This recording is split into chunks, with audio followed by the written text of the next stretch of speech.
Throughout The Sopranos, we've seen plenty of informants sadly get infiltrated by the FBI. From the characters of Jimmy Altieri, Big Pussy, Raymond Curto, Eugene Pontecorvo, Larry Baris, Carlo Gervasi, and even Adriana Lacerva all turned their backs on their friends and family. Even towards the end of the series, we see a boss in John Sacrimoni shockingly admit to being a part of an organized crime family in the Lupertazzis and admitting to being the boss of that family in front of a judge. While Sacrimoni wasn't a rat simply because he accepted a plea deal, however, he did admit to being a part of La Cosa Nostra. As what's so bad about this is the fact that Sacrimoni and the rest of the other mobsters that got infiltrated by the FBI throughout The Sopranos all took an oath, a sacred oath called omerta. Omerta means to never betray your friends of the family, and if you do, you will burn in hell. This line is resonated by Tony Soprano during Christopher's maid ceremony with Eugene.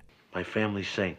Now as that card burns, so may your soul burn in hell if you betray your friends in the family. However, throughout The Sopranos, we watch Tony and FBI agent Dwight Harris become awfully close. So much so that the two become friends, and by the end of the series, the two can be seen helping one another out. Which is weird, as Agent Harris only looks out for Tony because he's worried about him. And I can understand Harris relaying information back to Tony, but for Tony Soprano to give Agent Dwight Harris information was something that we never really saw throughout the relationship and throughout The Sopranos. That is until the 17th episode of Season 6, Walk Like a Man, as this is the episode where Tony Soprano worked with the FBI. Before we get started, if you're new here, be sure to click subscribe and click the bell to get notifications on all upcoming Sopranos content. And be sure to follow me on X and Instagram. All links will be linked below. While the idea of a mob boss flipping to the FBI is absurd, it's not something that is so far-fetched as it seems. As in real life, we've seen countless of infamous high-ranking mafiosos turn their backs on the family and their friends. As the most famous boss who turned his back on omerta and La Cosa Nostra is Joe Massino, who was the first boss to ever become an FBI informant. But what makes Tony Soprano's interaction with Agent Dwight Harris so interesting is simply the timing of it all. As at the time of his sit-down between Agent Dwight Harris and Tony Soprano, the Soprano crime family was in the middle of a war with the Lupertazzis. Many of its members had already turned their backs towards the FBI. Many of its members had already died, and the current state of the Soprano family was constant fear. And this was very much like the current state of America at the same time. As at the beginning of the 4th season, we saw the World Trade Center be removed from The Sopranos' opening credits, and the Iraqi war had begun. As a result of this, Tony becomes more interested in the dangers and risks of terrorism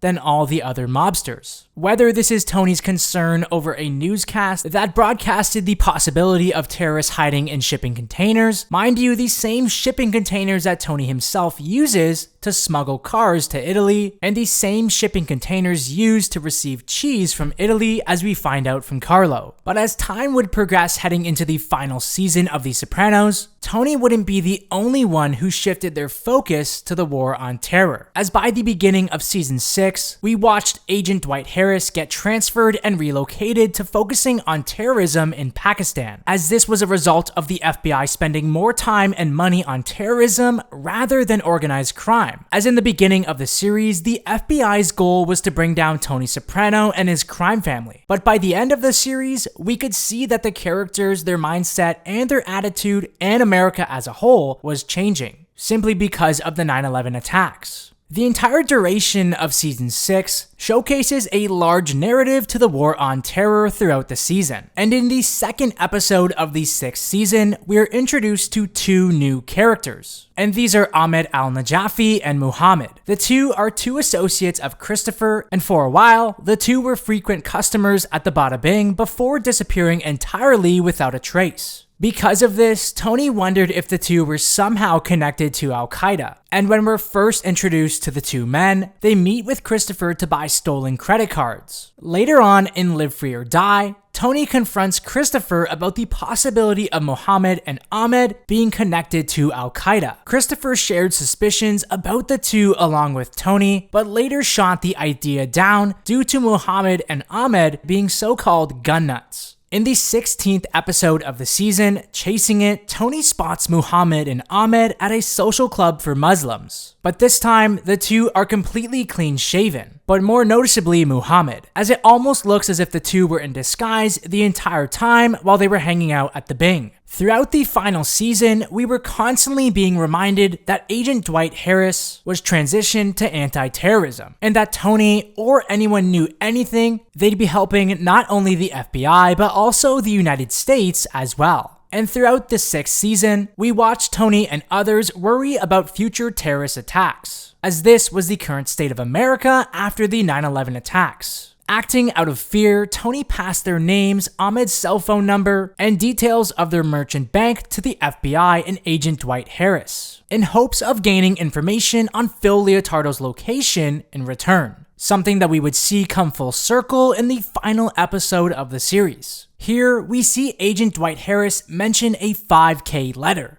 A letter that would indicate Tony Soprano's cooperation if he ever were to get convicted of a crime, meaning that Tony did cooperate with the government. What's interesting is the fact that Tony used Christopher for this information, and basically turned on Christopher, which is not surprising, as by this time in the series, Tony was physically, mentally, and emotionally done with Christopher, as we learned this in Tony's nightmare that he had about Christopher after his death. From Christopher choosing the film industry over Tony, making a revenge fantasy about Tony and his film Cleaver, to Christopher choosing Adriana and sobriety over Tony and the guys. In the end, Tony was ultimately done with Christopher, and it makes sense why Tony was ready to turn on Moltisanti and give up his associates to the FBI. Another interesting fact about this situation is that no one really ever found out about Tony talking to the government, as no one was there when Tony was talking to the FBI, and while Christopher does sort of sense some suspicion, he never really did anything. And as we know, this wouldn't be the first time Tony had talked with Agent Harris, as the two had frequent meetings throughout the entire season of The Sopranos. And we also know that Tony had a good relationship with Bureau Chief Frank Capitoso.